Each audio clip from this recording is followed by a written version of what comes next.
Unad. Akala ko ba alis ka? Yun na nga ang problema. Paano ako makakaalis? Sira pala yung motor. Meron kailangan palitan na pyesa. Eh di kung may sira, di pagawa mo. Paano ko ba pagawa? Sa ano pa nga ang pera ko? Sa katapusan pa. Wala pang pampagawa dyan. Yun, anong gagawin mo? Wala. Hindi ako makakaalis ngayon. Sabi mo, importante yung lakad mo na yun. Alam nga namang magmotor ako na na may sira ang pyesa, di baka delikado naman. Di mag-stay na lang ako sa bahay.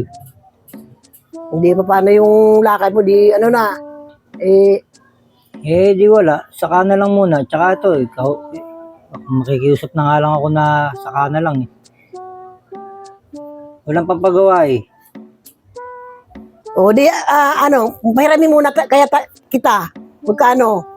Pahiramin mo ako? Nay, 2,000 yun. 2,000? Sigurado ka na, pahiramin mo ako. Sa katapusan pa yung pera ko, ang tagal pa, ang layo pa ng katapusan, no? Okay lang yun, huwag ka mag-alala. Hindi sa katapusan mo mababayaran. Sigurado kayo, Oo. Sandali. 2,000 yun. Para ano man kasi, importante yung trabaho na yan na kung wala kang motor pa nang mapasok sa trabaho. Di lalong mawalan tayo.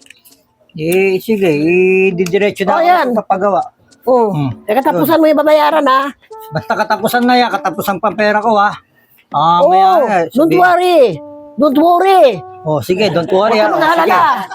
Papagawa ko na yung motor, tapos diretso na ako alas, ha? Okay. Sige, salamat.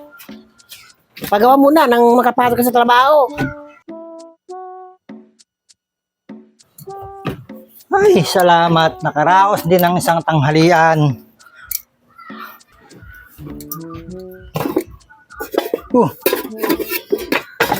Hindi saan si nanay. Nay!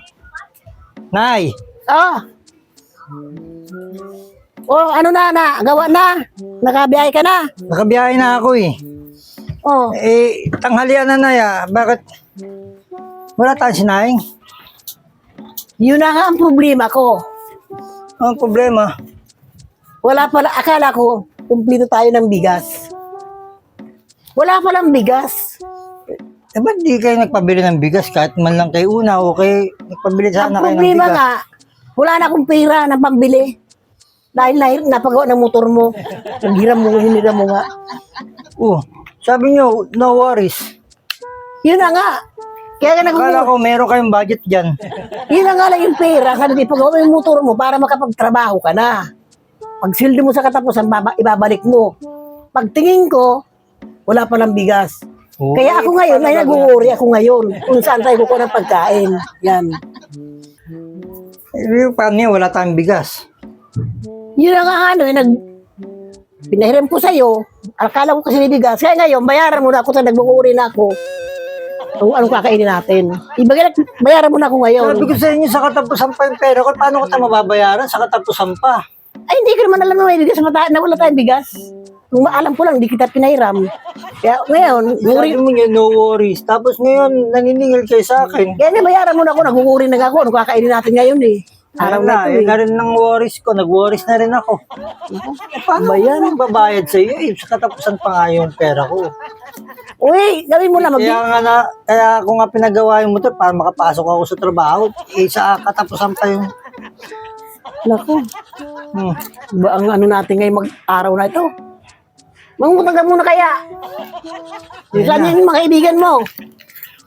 Mangungutang ako pambayad sa utang. Oo.